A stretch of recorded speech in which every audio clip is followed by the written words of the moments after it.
My opening today is going to be shared with a member of the Marines. Betsy, you want to come on down? I asked Betsy to talk to us a little bit about her service and about service in general. So, this is Betsy Ragusin. Betsy has been a member of this church forever, right? Pretty much. Somewhere about almost 30 years. 30 years-ish? That's pretty good time. Not as long as me. I'm older than you are. And here's the fear she was talking about as I look at all you. My name is Betsy Ragusin. Good morning, everybody. I don't like microphones. Yeah, you have to let me hold this. Okay. Well, I got it. All right, I just want, excuse me. You really need to put this Up there? Yeah, see, Okay. hear the difference? I just wanted to read this. This is a copy of the oath that every member of the military has read, sworn, since the beginning of the military in, I believe it was June 14th, 1775, the Continental Army. It's not the same, and for some of you folks that have been in a lot longer than I have, this was a revised version as of 1962, so this was the oath that I swore. I do solemnly swear or affirm that I will support and defend the Constitution of the United States against all enemies, foreign and domestic, that I will bear faith and allegiance to the same, and that I will obey the orders of the President of the United States and the orders of the officers appointed over me, according to the regulations of the Uniform Code of Military Justice, so help me God. This oath never ends. I didn't realize that that was an actual thing. I thought, being the Marines, we're just so gun-ho and we're the best, and, we make up a lot of stuff to make our own rules, but that oath actually never ends. I looked it up, and it's once you swear it, that's it. You're a defender forever. And I really think that's important. I joined the Marine Corps partly because I grew up in a small town in the state of Ohio, and there was nothing. I wasn't stupid, but I didn't have, the education, the grades to go to college. We didn't have the money.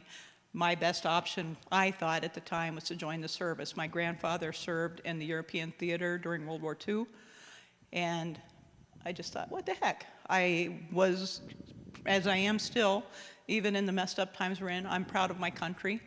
I still think that we are the greatest nation in the world. I don't have to come out all dressed in black from head to toe. I'm free to be me, as scary as that may be sometimes. But I want to just talk more about veterans in general. World War I, World War II, the veterans were praised. They came home. It was the ticker tape parades and the doughboys and Johnny, what's the song? Johnny comes marching home. A lot of songs. Korea, not so much. It was just a conflict. Nobody cares. Vietnam, it was a police action. Those guys got spit on. Nobody cared. My husband was also in the Marine Corps, and back in, I don't know, it was 88, 89, he was coming home on leave, and he was in his dress blues. He got spit on. We like to think that we're a little bit better about that now than they were then, but now it's getting back to where the military, the veterans, are our enemies again, I think. They're not. A lot of times, I don't know about some of you older folks. I know my grandfather was drafted. He never said, hey, I want to go kill people. Woohoo, that's what I want to do. We joined the Marine Corps, we joined the Army, Navy, Air Force, Coast Guard, Space Force now, because we want to serve our country, and we think that's important. Personally, I feel, it's my opinion, that everybody should serve at least 2 years in the armed forces. Teaches respect, you learn a lot. I know in my 13 weeks of boot camp, I grew up a lot. You wouldn't know it now, of course, but that was a long time ago. But yeah, I just think that, our veterans need a lot more respect. I don't know if you all know, not all veterans are taken care of by the government after they get out. Yeah. I didn't hear anybody here say that they retired, so unless they are on low income, they don't rate VA unless they were injured. I don't, my husband and I don't. I was even injured in the Marine Corps, and I still don't get benefits. So it's not, that's another thing. A lot of people, I think, they think we go in because you get free health care, you get free everything for the rest of your life, and you don't. they forget about us. But yeah, it's just, oh, I forgot about that. It might make me cry.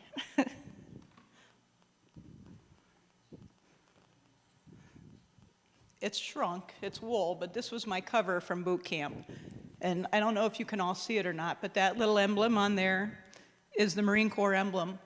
And I know even in the Marine Corps, I don't know about the other branches, but in the Marine Corps, they do it different all the time. When I graduated boot camp, we had this thing, it won't even fit me anymore, it shrank, but we had this and our uniforms on. And our series commander, this little lieutenant, probably a little shorter than you, came up and took my cover, and she put that emblem on there, and it's been there ever since.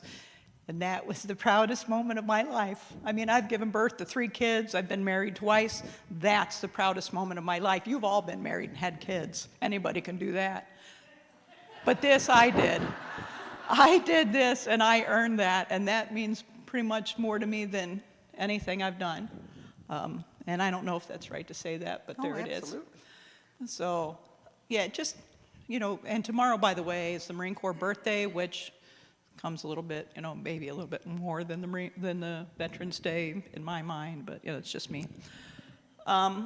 So yeah, just remember, and there's a saying that I've heard veterans say all the time, if you can read, thank a teacher, thank our educators. If you can read in English, thank a veteran and give them a hug because they deserve it. Otherwise, we might be speaking German, Japanese, Unskosh. But yeah, and there was one thing I wanted to read that I found online, and then I will quit gabbing if I can. This is just final thoughts about Veterans Day. Veterans Day is more than just a holiday. It's a reminder of the values of service, sacrifice, and patriotism that define the men and women of the United States Armed Forces. November 11th stands as a day for Americans to pause and reflect on the high cost of freedom and the individuals who have courageously defended it throughout history.